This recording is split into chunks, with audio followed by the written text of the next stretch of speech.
1400 वर्षों से गुलामी की बेड़ियों में जकड़ी भारत भूमि स्वतंत्रता की राह देख रही थी।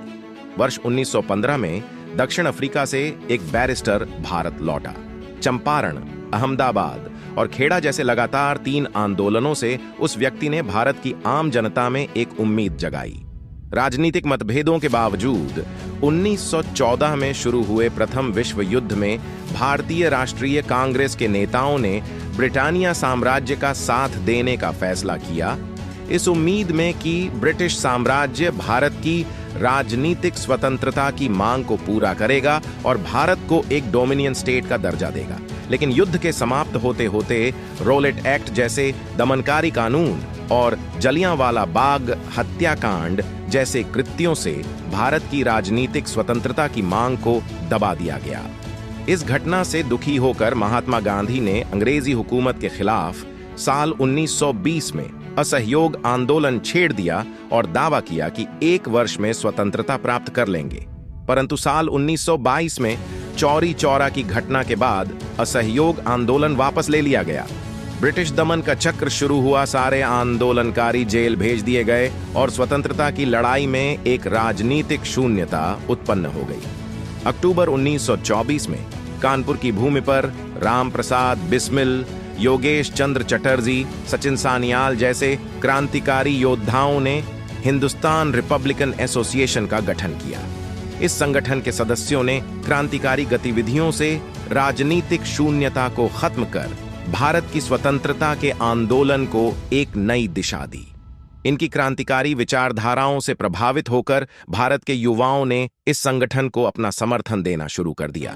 परंतु संगठन को चलाने के लिए क्रांतिकारियों को हथियार तथा आर्थिक मदद की आवश्यकता थी, जिसको पूरा करने के लिए अगस्त 1925 की रात एक घटना को HRA ने अंजाम दिया। उस रात अंग्रेजों द्वारा देश से लूटी गई संपत्ति से भरी एक ट्रेन शाहजहांपुर से लखनऊ की तरफ जा रही थी। इस ट्रेन में क्रांतिकारी राजेंद्र लहरी पहले से ही सवार थे। जब ट्रेन लखनऊ के निकट काकोरी पहुंची, लहरी ने ट्रेन की चेन खींच दी। योजना के अनुसार स्टेशन पर राम प्रसाद बिस्मिल, अशफाक उल्ला खान, चंद्रशेखर आजाद, रोशन सिंह जैसे क्रांतिकारी पहले से ही इंतजार कर रहे थे। सारे क्रांतिकारी ट्रेन के उस हिस्से में घुसे जहां देश का लूटा हुआ धन रखा था।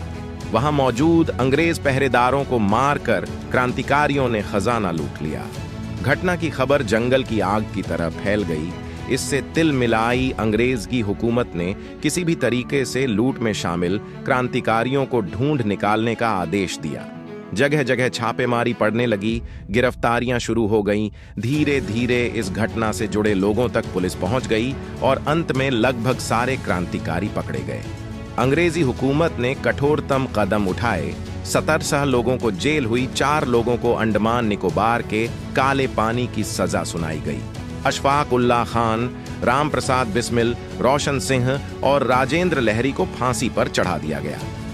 काकोरी में शामिल सभी क्रांतिकारी भारत भूमि की बेड़ियों को तोड़ने के विफल प्रयास में अपने प्राणों का बलिदान देकर शहीद हो गए। आज आजादी के 75 साल बीत जाने के बाद हम गांधी, नेहरू जैसे नेताओं को याद रखते हैं, लेकिन बिस्मिल और अशफाक उल्ला खान जैसे बलिदानियों के किस्से मुट्ठी भर लोगों को भी याद नहीं।